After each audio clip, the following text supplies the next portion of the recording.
So as your career progressed, you felt that preventive medicine was one of the most important things you could involve yourself with.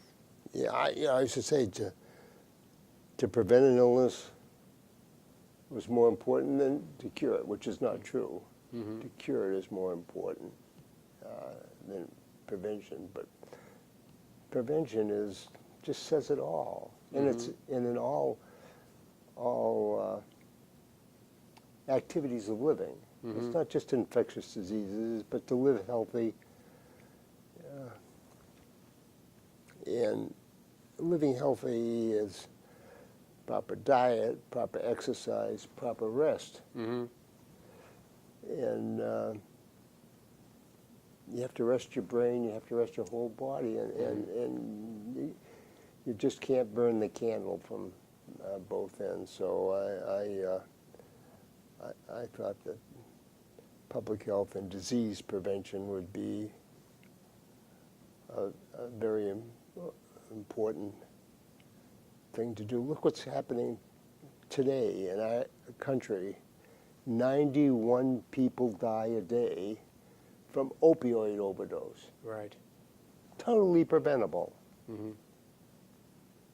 Where are we in reaching out to young people as role models, as educators, as instructors, to tell them you don't experiment with that? Mm-hmm. You know, well, they do. 91 die a day. Wow. I just can't believe it. I mean, that. Yeah. If there were 91 people dying of infectious meningitis, we'd have every resource at the. Right. And this is what we've got to do. So I used to say to prevent an illness is not more important, but very important. And so you were involved in many ways with your work with vaccinating the citizens of Worcester, with your basically infectious disease sleuthing, with the case of poliomyelitis in the mother, with the case of salmonella in the hospital, with the case of hepatitis in Holy Cross. You were good friends with Dr. Gerwitz, who was Commissioner of Public Health in Worcester for, 35 years, I believe. And so you were a natural to succeed him when he retired. And I love Worcester. Yeah, right. I love living. My wife says, "Can't we?" Oh, I love living in Worcester. So he loves living in Worcester. Yeah. You know, we moved from Worcester a year ago. Uh-huh.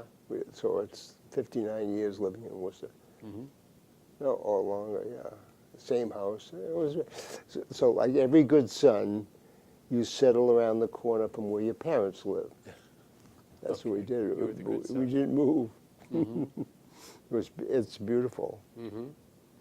Yeah. Now, were there other interesting cases during your decade as Commissioner of Public Health that stand out to you right now?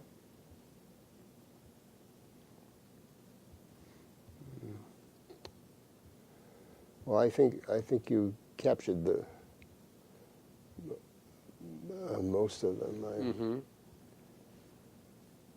That one of Salmonella Blockley at Memorial. Was a big one. That Yeah. was a big one. I mean,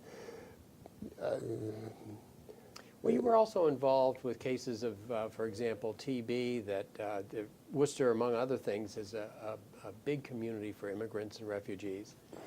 And every now and then, a disease that we don't always see pops up. Right. And I seem to recall you were in the middle of working through a case of TB in one of the local colleges with a foreign student. Oh, that's right. We did. Yeah. We did. Mm-hmm. And so, yeah, your skills as a diagnostician and public health wizard, I think, came in Well, handy. you got to think broadly, and then you Focus in. focus in, and that's what it is. So that you can't exclude anything without considering it. Mm-hmm. You got to include it. Could it possibly this? Could it be possibly that? And a diagnosis of a vague illness is really a diagnosis by exclusion. Mm-hmm. So I like diagnostic medicine, but preventive medicine was really terrific. And I may have said this earlier, but I spent a long time in my latter years, or more recent years, as Commissioner of Public Health, and that was really important. Mm-hmm.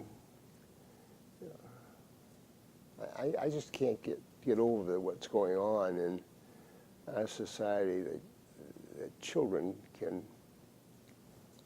engage in experimenting with drugs and die. Right. I mean, God, imagine happens, a classmate dies. How does that impact on all the other students and their families and the community, Right. and the neighborhood? Gee, it's awful. Because life is so precious, and we have to educate our children that life is precious, and you need to take care of it. And taking care of it is diet, exercise, rest. I mean, everybody should sleep 8 hours. Mm-hmm. So if you live to be 90, like I'm approaching, 30 years of my life has been spent sleeping. That's really, right? Mm-hmm.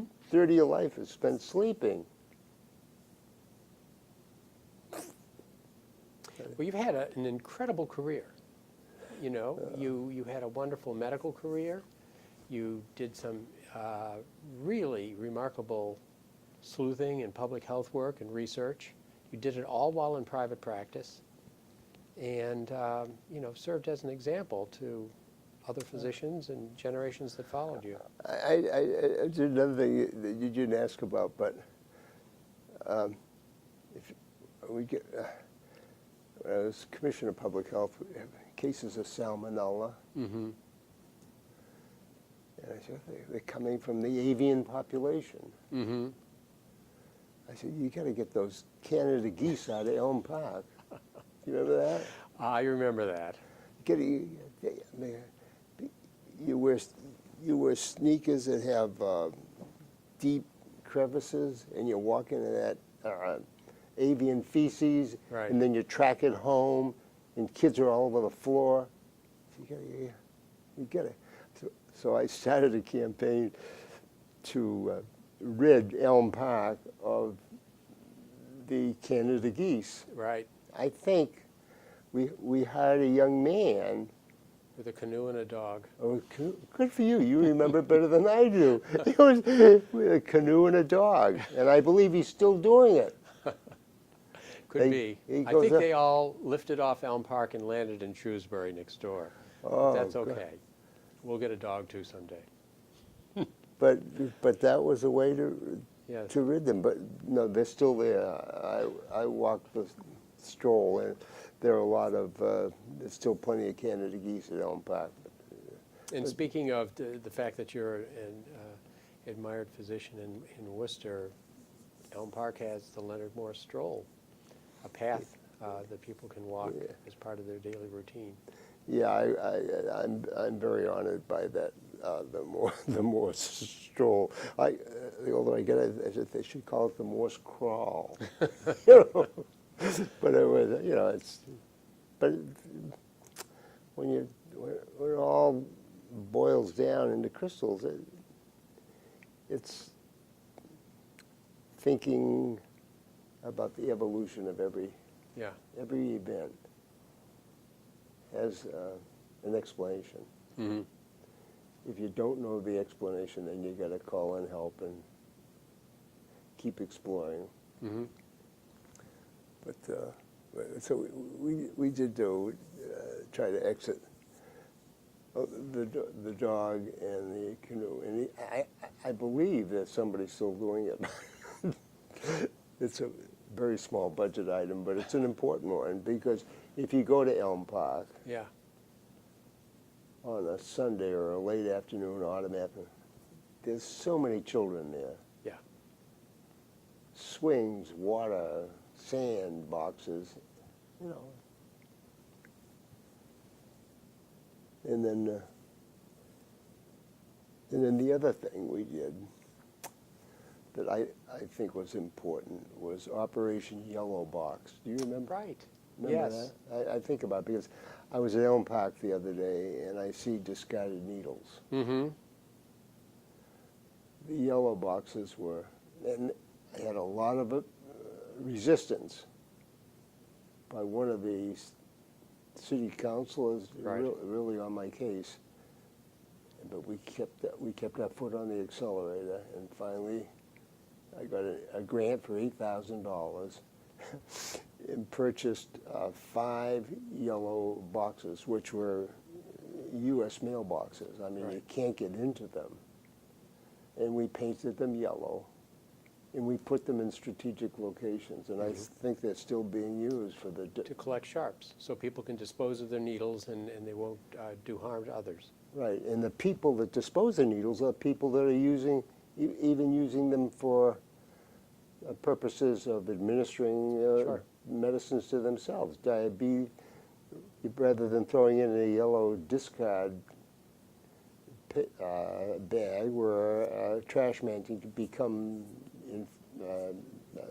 get a needle stick, they're now being collected there. Mm-hmm.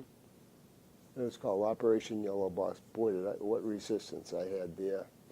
But you prevailed. we did prevail by keeping your foot on the accelerator and trying to be reasonable with people who just questioned it. Mm-hmm. Yeah, we thought of everything. I don't know. But it's been, I'm 88 and I had a wonderful experience in Worcester.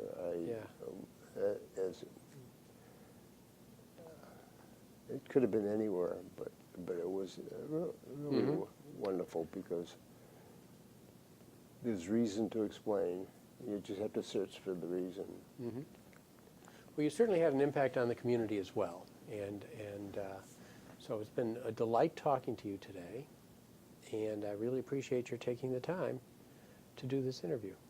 Could I just say one thing about you and me? Sure. I may have said it at the beginning, What? but when I met you,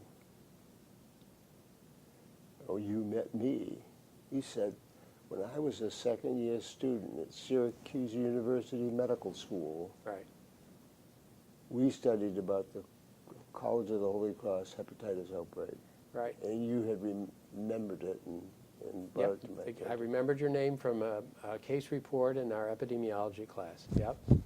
Beautiful. Small world. No, it's, Small world. and look at now we're seniors. Right. Aren't we lucky? I say amen. You can be a senior and still be able to think a little bit. Yeah. Thanks.